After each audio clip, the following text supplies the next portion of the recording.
నమస్తే, welcome back to my YouTube channel Saritha's kitchen and vlogs. So ఈరోజు recipe వచ్చేసి morning healthy breakfast weight loss chapati. ఈ వీడియోలో మనం ఎలా చేసుకోవాలనేది ఈ వీడియోలో ఫుల్గా చూసేయండి. So let's get start. So ఇది వచ్చేసి జొన్నలు అనమాట. సో జొన్నలు, ఇంకా గోధుమలు అండ్ అలానే సజ్జలు, ఇంకా వీటిలో రాగులు, ఇంకా మిలిట్స్ ఇవన్నీ కూడా మిక్స్ చేసుకోవచ్చు.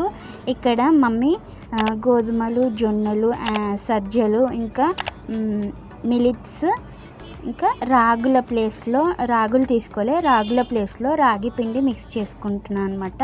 సో మనకి ఇవి ప్యాకెట్స్లో మార్కెట్లలో కూడా దొరుకుతుంది. సో మార్కెట్లో తీసుకొచ్చుకొని చేసేదానికంటే మనము ఓన్గా ప్రిపేర్ చేసుకొని పిండి ఇలా చేసుకుంటే చపాతీలు చాలా బాగుంటాయి అన్నమాట. సో ఇక్కడ నేను 2 కప్స్ పిండి తీసుకొని అందులో 1/2 కప్పు రాగి పిండి యాడ్ చేసి రుచికి సరిపడా సాల్ట్ని కూడా యాడ్ చేసుకొని ఇందులో బీన్స్ అండ్ క్యారెట్ చిన్నగా కట్ చేసి వేసుకున్నాను. అండ్ అలానే ఇందులో కరివేపాకు కూడా వేసుకున్నాను. ఇంకా నచ్చితే వెజిటేబుల్స్ ఇంకా అన్నీ మిక్స్ చేసుకొని కూడా చేసుకోవచ్చు.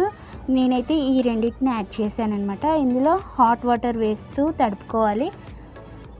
ఇలా తడుపుకొని ఒక 10 నిమిషాలు రెస్ట్ ఇవ్వాలన్నమాట. సో వెయిట్ లాస్కి మంచి హెల్దీ రెసిపీ అంటే ఇది అనమాట. సో ఇలా చేసుకొని బ్రేక్ఫాస్ట్లో తీసుకుంటే చాలా బాగుంటుంది, హెల్దీకి కూడా చాలా మంచిది. అండ్ దీనికి మనం ఆయిల్ స్ప్రెడ్ చేయకూడదు, కాస్త నెయ్యి వేస్తూ స్ప్రెడ్ చేసుకొని అలా తింటే చాలా బాగుంటుంది.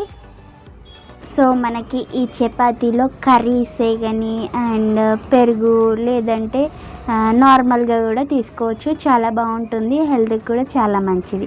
సో మీకు ఈ చపాతీ రెసిపీ నచ్చినట్టయితే దయచేసి మా ఛానల్ని ఫస్ట్ టైం చూస్తున్నట్టయితే సబ్స్క్రైబ్ చేసుకోండి. సబ్స్క్రైబ్ చేసిన వెంటనే బెల్ ఐకాన్ వస్తుంది, ఆల్ అని క్లిక్ చేసి నేను ఎప్పుడు వీడియోస్ పెట్టినా నోటిఫికేషన్ ద్వారా మీకు అందుతుందన్నమాట. సో మరొక వీడియోతో మళ్ళీ కలుద్దాం. Bye bye.